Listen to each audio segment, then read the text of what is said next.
Toby et Henriette aiment beaucoup leur nouveau travail sur l'île de Sodor. Mais ils ont vraiment l'air démodés et ont besoin d'être repeints.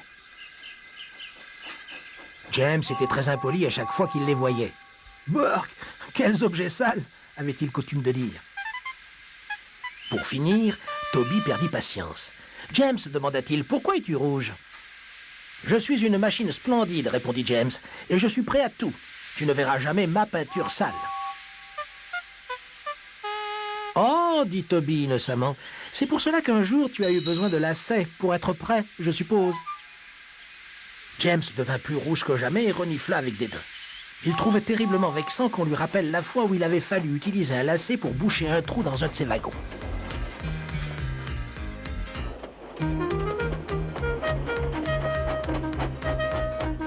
À la fin de la ligne, James abandonna ses wagons et se prépara pour le train suivant. C'était un train de marchandises très lent qui s'arrêtait à toutes les gares pour prendre et déposer des wagons. James détestait les trains de marchandises lents. De sales wagons pour de sales voies de garage.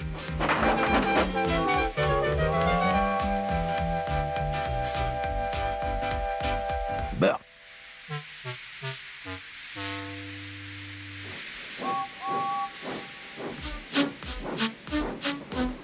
Au début, il n'y en avait que quelques-uns, mais à chaque gare, il en prenait de plus en plus, jusqu'à ce que son train soit très long.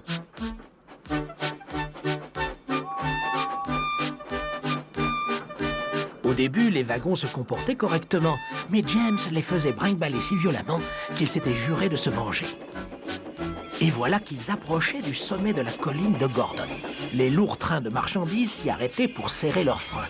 James avait déjà eu un accident avec des wagons à cet endroit et il aurait dû s'en souvenir. « Attends, James, attends !» dit le mécanicien. Mais James n'attendait pas. Il était trop occupé à réfléchir à ce qu'il dirait à Toby la prochaine fois qu'ils se verraient.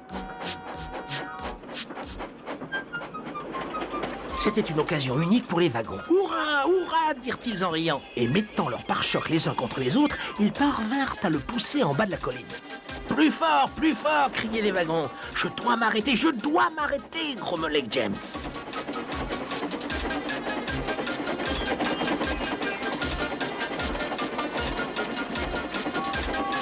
En traversant la gare, ils clamèrent qu'un danger approchait.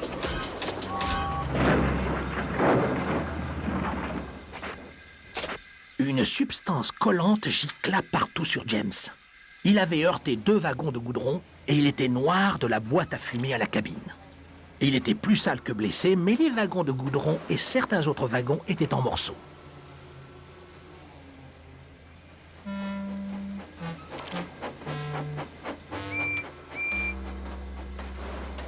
Toby et Pierre furent envoyés pour les aider. Ils arrivèrent aussi vite que possible. « Regarde ça, Pierre, dit Toby. Qu'est-ce que c'est que ce sale objet? C'est James, tu ne le reconnais pas? C'est bien la forme de James, répondit Toby. Mais James est une machine splendide et tu ne verras jamais sa peinture sale. James fit semblant de ne pas avoir entendu.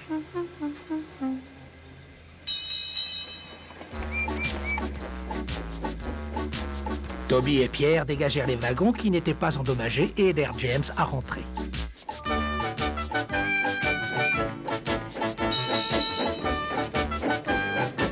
Le gros contrôleur les attendait. « Bien joué, Toby et Pierre. » Il se tourna vers James et lui dit « Je suis étonné que tu aies laissé les wagons s'emballer. Je suis très surpris. Il ne faut pas qu'on te voie dans cet état. Il faut qu'on te lave immédiatement. Toby va recevoir une nouvelle couche de peinture. »« S'il vous plaît, monsieur, est-ce qu'Henriette peut en avoir une également ?» demanda Toby. « Bien sûr, Toby. Oh, merci beaucoup, monsieur. Elle sera très contente. » Et James ne put que regarder Toby s'en aller tout heureux de cette bonne nouvelle.